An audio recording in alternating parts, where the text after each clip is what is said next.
Tidak semua usaha UMKM harus gagap teknologi. Di Bali, produsen kopi luwak Meluwes Cafe mampu memanfaatkan teknologi untuk membantu promosi ke konsumennya di mancanegara. Bagaimana cerita kopi luwak di daerah Bangli ini dimulai, dan sekarang mampu terus melaju dengan kopi premiumnya? Karena tuntutan kehidupan yang harus terus berlanjut. Dari segi kopi, saya adalah generasi ketiga. Nenek dari bapak kandung saya, beliau berbisnis kopi juga di pasar tradisional. Kemudian dilanjutkan dengan ibu kandung saya. Nah, kami bersaudara 9 orang, itu semuanya minimal sarjana muda. Hanya dengan berbisnis kopi.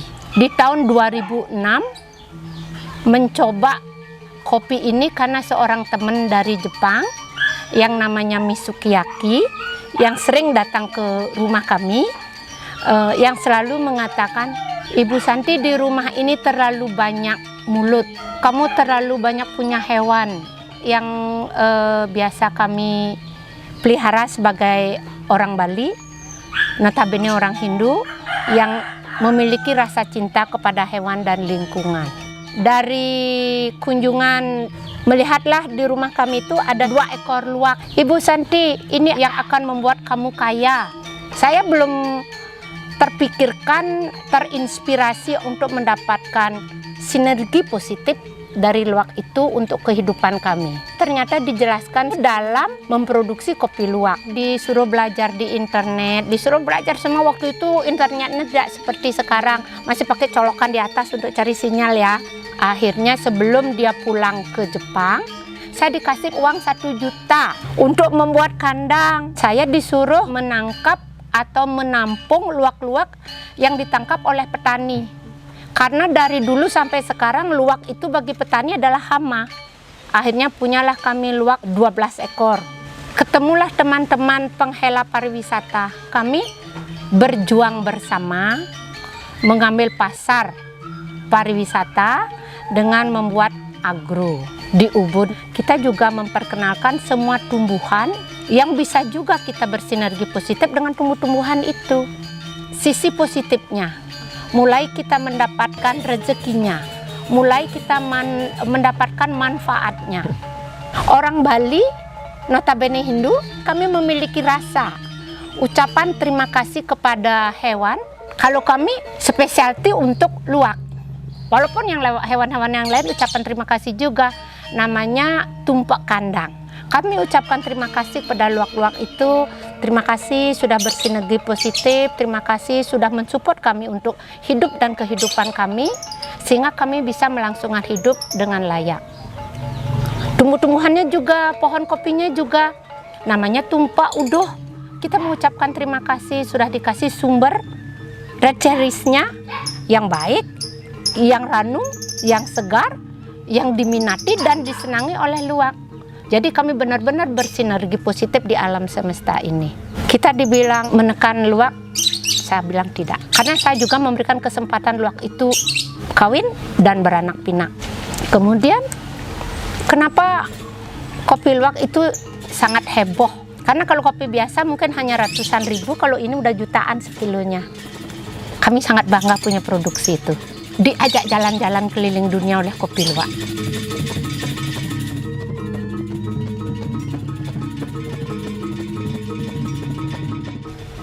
Selama 2 tahun itu, akhirnya kami mulai punya gerai di Ubud, kemudian kami mulai jalan-jalan pameran di Jakarta, GCC, juga pernah di Kalimantan, sempat ke Korea, ke Rusia, ke Cina, sempat Malaysia, Singapura. Kita mencoba menangkap kesempatan dari sisi pariwisata.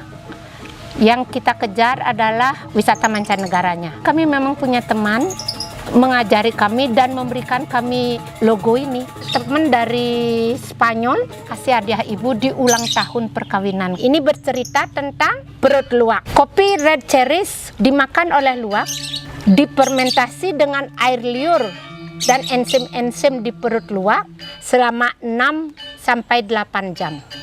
Di perut luwak, itulah ceritanya. Kami tidak menjual luwak. Kami menjual proses dan sinergi positif kami dengan hewan luwak itu sendiri.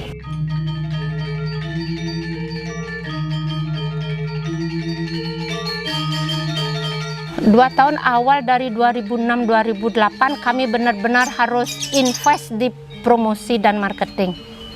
Semua teman-teman yang memiliki daerah-daerah wisata kunjungan Wisman, wisata mancanegara kami datangi dan kami free testing. Tahun ketiga setelah kami eksis di agro, di beberapa gerai-gerai kopi, orang luar yang pernah datang ke Bali, yang pernah menikmati kopi kami, mereka sudah ada repeat ordernya. Sebelum pandemi, kami benar-benar sangat berterima kasih pada Tuhan, berterima kasih pada alam semesta, terima kasih pada hewan, luwak dan pohon kopinya, karena benar-benar omsetnya bisa memenuhi kebutuhan hidup kami. Di sini saja di produksi awal, kami punya karyawan sampai 12 orang. Ya, kami juga mengajak saudara-saudara kami yang disabel, yang memiliki kebutuhan khusus, dan kami memberikan kesempatan dia untuk memiliki hasil dalam kehidupannya sehingga dia tidak tergantung pada orang lain. Kami support mereka seperti itu. Kalau waktu pandemi kami jika menangis, kami malu karena ada orang, ada keluarga, ada saudara kita yang lebih menangis dari saya. Jika tertawa tidak mungkin kan? Tidak ada saving uang, tidak ada saving money, tidak ada tabungan uang. Bagaimana kami bisa bertahan hidup? Memelihara luwak itu tanpa produksi, tanpa penghasilan, ratusan ekor luwak. Harus tetap hidup, harus tetap bertahan. Terima kasih Tuhan, terima kasih alam semesta. Sampai sekarang luwak-luwak itu pun masih tetap kami pelihara dan kelangsungan hidupnya masih tetap terjaga. Sebelum kami terpikirkan nama Meluas itu, kami menamanya Kopi Luwak Bali. Mencoba mencari hak intelektual Indonesia, nggak bisa-bisa. Ternyata saya nggak punya nama. Kopi milik dunia, luwak milik Asia, apalagi nama Bali. Akhirnya terbesarlah nama Meluas. Meluas itu, me itu artinya ibu, luas itu nama ibu kandung saya yang memberikan inspirasi kepada saya secara pribadi untuk menghela kopi.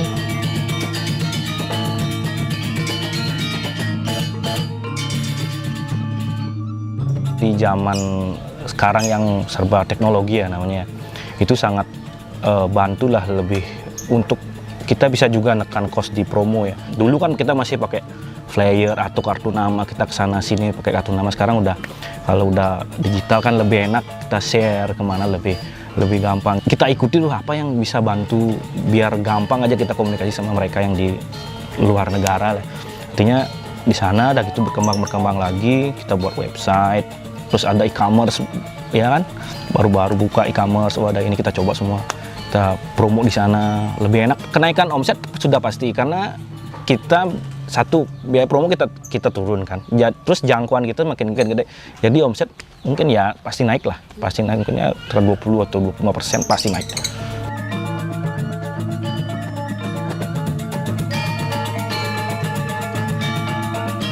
Kalau untuk sekarang ya namanya kita habis kena badai pandemi yang kemarin yang ngancurin pariwisata di Bali ya.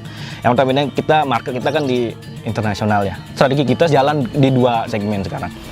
Di offline-nya kita masih berhubungan sama teman-teman yang dulu, pembeli-pembeli yang dulu gimana. Samping itu kita kencengnya ke digitalisasi. Itu yang kita bisa lakukan untuk saat ini gitu maksudnya. Kita dikasih kesempatan buat dibina lah sama Telkom Indonesia. Intinya dipermudah. Contoh kita bayar, transfer segala macam kan, sekarang udah ada mobile banking, terus ada QRIS juga kan salah satunya Sultan Pay ini dibantu. Salah satu dari segi permodalan yang kami harapkan sih ya udah nggak ada pandemi-pandemian lagi ya. Jadi kita tuh bisa dibilang hidup karena wisatawannya, pasar internasional lah, market kami di sana. Harapan kami ya segera membaik, kami bisa ketemu bisnis baru, jalan-jalan yang baru biar bangkit lagi.